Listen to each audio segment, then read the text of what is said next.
Bonjour, aujourd'hui je suis très heureux de vous présenter la preuve express du théorème de Descartes, le théorème de Descartes sur les cercles, et c'est une preuve magnifique de Alden Bradford en 2022, donc vraiment c'est extrêmement récent, qui utilise juste un déterminant, qu'on a vu récemment, le déterminant de Cayley, et Cayley-Menger, et bon, vous allez voir, l'idée est magnifique.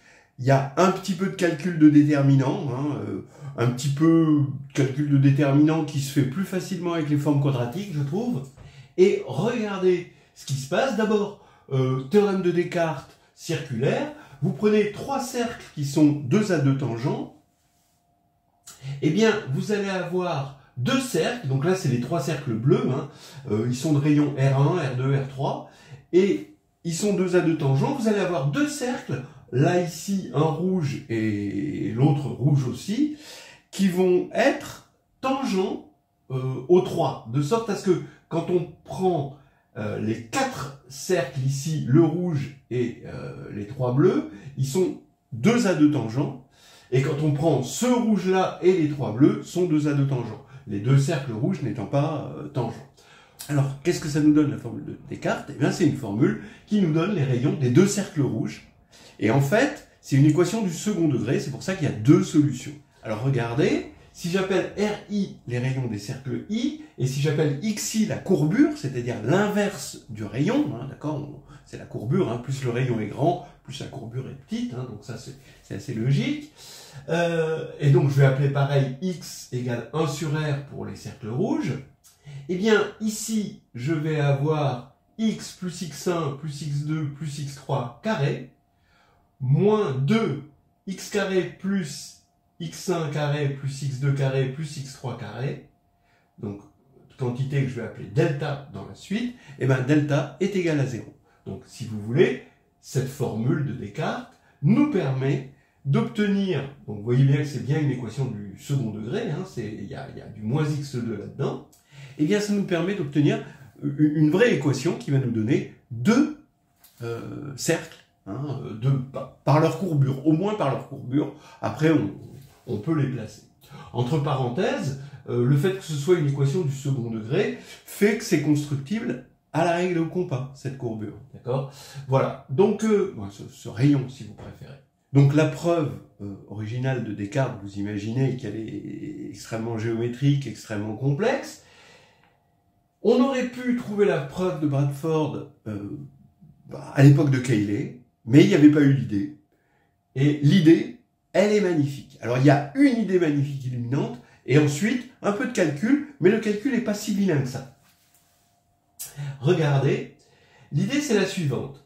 C'est, on va prendre le cercle central ici, d'accord, et on va tirer des arêtes, ici, du cercle central vers les autres centres. Eh bien, j'ai construit ici, je vous convainc que j'ai construit ici un tétraèdre. D'accord? Vous voyez les 6 arêtes, 1, 2, 3, 1, 2, 3 du tétraèdre, et les 4 sommets du tétraèdre, mais il se trouve que ce tétraèdre, il est plat. Les longueurs des arêtes, elles sont faciles à calculer pour ce tétraèdre, parce que c'est RI plus RJ. D'accord? Ici. Voilà. Donc ici, par exemple, je peux appeler pour x, je vais l'appeler artificiellement x4, c'est-à-dire pour r, ici je l'appelle r4, d'accord? Et les sommets du tétraèdre, qui sont aussi les centres des cercles, je vais les appeler A1, A2, A3, et au milieu A4. Bien. Eh bien, regardez, le volume du tétraèdre, d'une part, évidemment, il est nul, puisque c'est le tétraèdre plat, d'accord? Donc il est nul. Très bien. Mais, en fait, ce volume est donné par la formule de Cayley-Menger que je vous ai montré en vidéo très récemment. Bon, c'est une formule de Héron généralisée, d'accord? C'est juste une formule de Héron généralisée grâce à un déterminant, à la Cayley. Vous avez cette formule de Héron, vous vous rappelez, c'est pour le triangle, ça nous donne la surface du triangle en fonction de la longueur des arêtes, et bien on a aussi le volume d'un tétraèdre en fonction de la taille des arêtes du tétraèdre. Bien. Et là, la taille du tétraèdre, ce qu'il y a de bien, c'est que ça s'exprime en fonction des rayons. Bien. Qu'est-ce qu'il dit le théorème de Kelly-Menger, qu'on a vu sur cette chaîne? C'est que 288V2, c'est ce déterminant-là. Regardez, vous avez 0 là, vous avez une armature de 1 en haut, une armature de 1 à gauche, et la distance de AI à J au carré. Je vous rappelle que A4, hein, c'est le point au milieu, j'ai pas voulu le mettre, ça aurait été illisible. Donc, ici, d'accord, ça c'est le déterminant de D, et ça c'est donné par le volume au carré fois 288. Donc c'est cette formule de Héron généralisée, hein, la formule de Héron, elle disait qu'on pouvait avoir l'aire d'un triangle en fonction de la taille des arêtes du triangle, et là, on a le volume d'un tétraèdre en fonction de la taille des arêtes, d'accord? Mais là, c'est tout plat, hein, et les arêtes, elles sont faciles à calculer en fonction des RI. C'est juste les RI plus RJ, d'accord? La taille des arêtes, pour aller de AI à AJ. Et j'affirme qu'il suffit de montrer que le déterminant de D, c'est une constante non nulle fois delta. Voilà, ce delta-là. D'accord, hein, je vous rappelle que les X, c'est les inverses des R. Voilà. Et que ça s'exprime en fonction des R. Donc, c'est réalisable, hein, vous voyez. Alors, pourquoi il suffit de montrer ça? Parce que si je montre ceci, alors, puisque le volume du tétraèdre plat est nul, ça voudra dire que det de D est nul, et donc, K delta sera nul, comme K est différent de 0, ça veut dire que delta sera nul, et donc on aura notre formule de Descartes. Donc voilà ce qu'il suffit de montrer. Alors on y va. Soit D, donc cette matrice-là, donc on a dit que la distance de AI à AJ, c'était RI plus RJ, donc on met ça au carré. La distance de AI à AI, c'est des zéros, alors donc il n'y a que des zéros ici, et là il y a des 1. Bien. Maintenant, je vais faire un changement de variable pour calculer ce déterminant-là. Je vais faire un changement de variable en considérant D comme une matrice symétrique, d'accord, et donc la matrice d'une forme bilinéaire symétrique.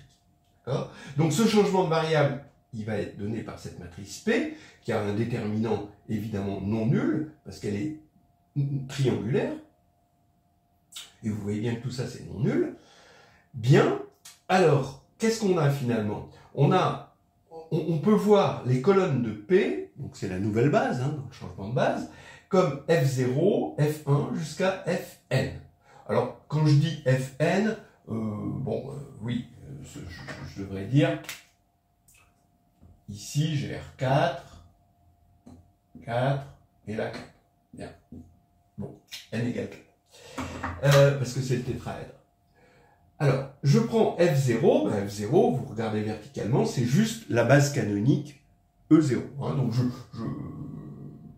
je suis sur Rn plus 1, d'accord? Donc je suis sur R5, muni de la base canonique E0, E1, E2, E3, E4, E5. Donc F0, c'est E0. Fi, vous regardez verticalement, c'est moins Ri E0, plus 1 sur Ri Ei. Voilà, c'est tout ce qu'il y a. Voilà, il n'y a que deux composantes non nulles. Alors maintenant, je vais appeler phi la forme bilinéaire symétrique associée à D. J'ai phi de F0, F0, c'est phi de E0, E0. D'accord? Donc je regarde, là ça fait 0. Phi de F0, Fi, alors évidemment, I est différent de 0 ici. Eh bien, puisque Fi c'est moins Ri, E0, plus 1 sur Ri, Ei, quand vous allez multiplier ça par ça, E0, E0, ça fait 0. E0, Ei, d'après la matrice, ça fait 1. Donc ça fait juste 1 sur Ri. D'accord? Voilà. Phi de Fi, Fi, ça c'est facile à calculer. Vous multipliez Fi par Fi, E0, E0, ça fait 0. Ei, Ei, eh bien ça fait 0 aussi, d'accord, parce que cette diagonale est nulle. Donc il reste que deux termes diagonaux, E0, Ei et Ei, E0. Mais ils sont égaux parce que c'est symétrique et ça fait 1. Donc là, ça va faire moins Ri fois 1 sur Ri, ça fait moins 1, moins 1, moins 1 par la symétrie, là, ça fait moins 2. Maintenant, quand je vais faire phi de Fi, Fj, eh bien, là c'est plus compliqué. E0, E0, ça fait 0, déjà.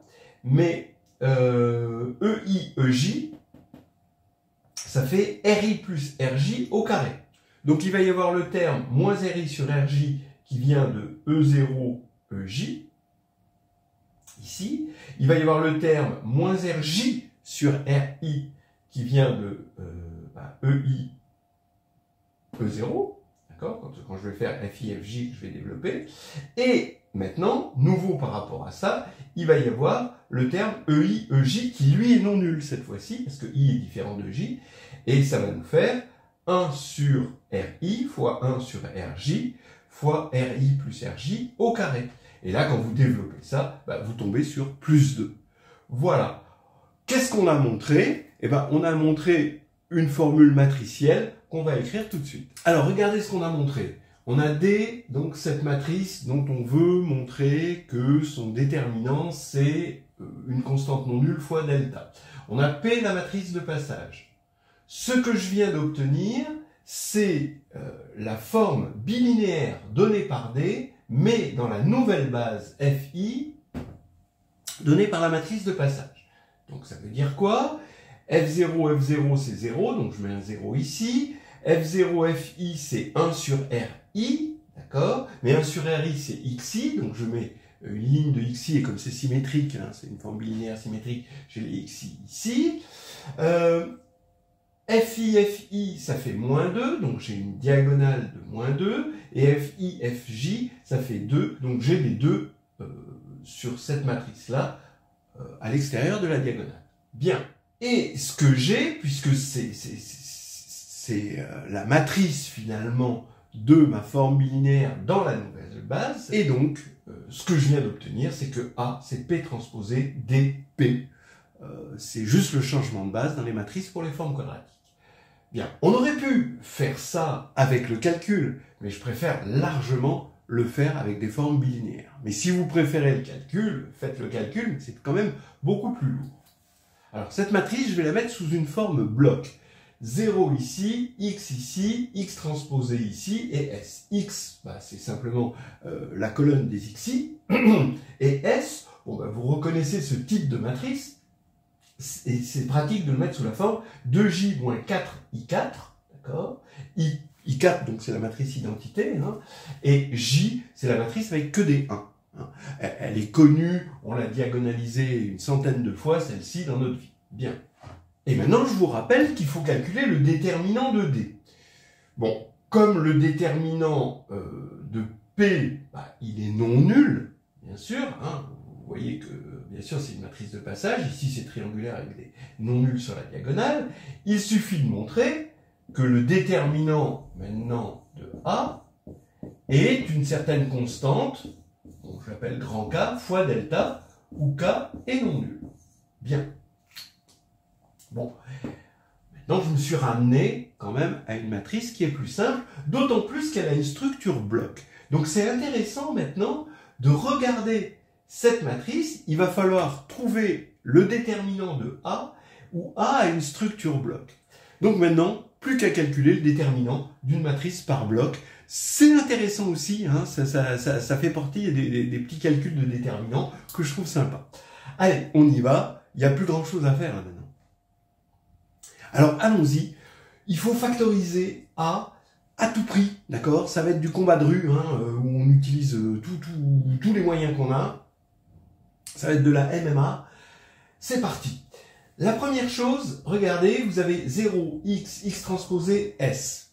Bon, on a presque envie de dire que ça fait ça fois ça, moins ça fois ça, mais ça ne veut pas dire grand-chose. Comment on fait pour montrer, c'est d'ailleurs un très bon exercice, comment on fait pour avoir le déterminant d'une matrice qui est donnée comme ça, avec des blocs. Alors on va voir que S est inversible et on verra pourquoi ensuite c'est important. S, c'est ça, d'accord, c'est cette matrice-là, et vous voyez que S est constitué de vecteurs orthogonaux entre eux, hein, quand vous faites moins 2 fois 2, 2 fois moins 2, d'accord, donc là ça va vous faire 8, moins 8, et ensuite quand vous allez faire le produit scalaire en dessous, vous allez avoir plus 8, donc ça va faire 0. Et vous avez ça partout. Donc les vecteurs sont orthogonaux, et ils sont tous de même norme, hein, la norme au carré, vous voyez que ça fait 16. Ce qui fait que S2, d'accord, comme S est symétrique, c'est S transposé S, et d'après la remarque que je viens de faire, S transposé S, c'est 16 fois l'identité. C'est presque une matrice orthogonale, quoi, à un coefficient près. Ce qui veut dire que S est bien inversible, d'accord, et donc son déterminant, il est non nul. Donc. Alors, pourquoi c'est important? Eh bien, parce que si S est inversible, regardez, je prends ma matrice ici, je peux la multiplier par 1, 0, 0, S-1, de sorte à obtenir ici, d'accord, comme élément, comme bloc diagonal, l'identité. Et donc, cette identité, je vais m'en servir comme un pivot. Donc ici, j'ai plus à gauche qu'à mettre une espèce de matrice de transvection, si vous voulez, par bloc. 1, 0, moins x transposé S moins 1, 1. Et là, faites le calcul, d'accord? Bon, c'est finalement de la méthode de Gauss, hein, c'est du pivot de Gauss, mais par bloc. Et vous allez obtenir moins x transposé S moins 1, x, ici x, 0. C'est pour ça qu'on a fait tout ça, pour avoir un 0 là, et l'identité, là bien sûr, hein, 1 fois S, S moins 1, l'identité. Et ici, vous avez le 0, ce qui fait que c'est beaucoup plus agréable de calculer le déterminant ici. Alors maintenant, on va prendre le déterminant dans cette égalité. Ici, on a le déterminant de A, d'accord? Voilà. Ici, on a 1. Ok. Bon, bien sûr, le déterminant, ça fait 1. Ici, le déterminant, bah, c'est le déterminant de S inversé. Donc, je le passe de l'autre côté de l'égalité. Ça fait que le déterminant de ça, c'est le déterminant de S, puisque j'ai pris le déterminant de S inversé, je l'ai passé de l'autre côté. Et ici, quel est le déterminant de ça? Ben ça, c'est un nombre, hein. Ça, c'est juste un coefficient. Hein. C'est une matrice 1-1, si vous préférez. Donc, vous allez avoir moins x transposé S moins 1 x fois le déterminant de l'identité, donc ça fait 1. Et là, c'est englouti parce que on a une matrice triangulaire par bloc. Donc, voilà, vous avez que le déterminant de A, c'est ça. Maintenant, il suffit de connaître S-1. Mais S-1, on a vu ici, c'est à une constante non nulle près, S. Donc, je peux remplacer, donc ici, bon, bah, tout ce qui est le moins, le déterminant de S qui est non nul, le coefficient qui fait passer de S à S-1, je ne le calcule pas. J'ai une constante K0 qui est non nulle, et ici, il me reste x transposé SX. Bien. Mais S, regardez, à coefficient près, si j'oublie le 2, c'est J moins 2 identité. Ça veut dire que là, je suis en train de calculer à une constante non nulle près, x transposé jx moins 2 x transposé identité x. Donc, j'ai effacé l'identité, évidemment. Alors, bah, x transposé x, vous voyez que c'est x1 carré, plus x2 carré, plus x3 carré, plus x4 carré. Eh ouais, d'accord? Donc, on retrouve déjà cette partie de delta. Et J, bah, c'est la matrice de rang 1, d'accord? Donc, vous savez au niveau des formes quadratiques ce que ça va être un carré. Bah oui, vous reconnaissez ici, la formule ici, c'est, voilà, hein, donc, comme c'est de rang 1, ça va être le carré d'une forme linéaire. Donc, vous voyez, vous avez le carré d'une forme linéaire ici, c'est pratiquement gagné. Et quand vous regardez bien J en face, bah, vous avez la somme des carrés ici, plus 2 fois le produit des éléments non diagonaux.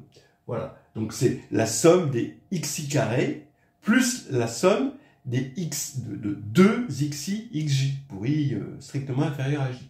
Et ça, c'est évidemment la somme des xi, le tout carré. Je vous rappelle que x4, c'est x. Donc, on retrouve exactement delta. D'accord? Donc, ça, à une constante près, d'ailleurs à 2 près, eh bien, c'est delta. Donc, on a bien démontré que le déterminant de D, c'était delta à une constante près. Comme il est nul, eh bien, on a ça. Voilà, c'est une preuve que je trouve absolument magnifique. Cayley n'y a pas pensé, toutes les générations d'après n'ont pas pensé. À cette époque de la fin du 19e, où tout le monde pense à montrer les anciennes choses par les déterminants, on n'a pas pensé à cette formule de Descartes, mais Alden Bradford y a pensé en 2022. On le remercie, on le félicite pour cette belle idée du tétraèdre plat, et donc du déterminant nul. Alors pour finir, il y a encore quelque chose que j'ai glissé sous le tapis un petit peu. Si par exemple, vous prenez ces deux cercles de courbure 2, d'accord, et celui-ci de courbure 3, eh bien, qu'est-ce que vous allez obtenir quand vous allez mettre ça dans cette équation? Donc x1 égale 2, x2 égale 2, x3 égale 3. Vous allez obtenir comme solution 6 et moins 1. Bizarre, d'accord? Bah oui, 6, ça va être la courbure du petit, et en fait, moins 1, et moins 1, c'est bizarre. En fait, ça veut dire que le rayon de ce cercle serait 1, en fait. Pourquoi on doit prendre la valeur absolue? Bah parce que, en fait, vous voyez que je me suis servi du fait que ce cercle-là était intérieur pour avoir une somme RI plus RJ. Sinon, il y aurait des moins si j'avais le cercle extérieur. Voilà. Donc, il faut multiplier par un moins, parce qu'en fait, le x4, ce serait un moins 1 sur R4. Voilà. Et comme ça, vous allez vraiment pouvoir vous amuser avec ça. Moi, je trouve ça magnifique parce que, donc du coup, on peut remplir, on peut paver, si vous voulez, le cercle rouge de tout petits cercles dont on maîtrise complètement les rayons. On peut faire la programmation grâce à cette formule de Descartes qui a été prouvée par Alden Bradford en 2022 de façon magnifique.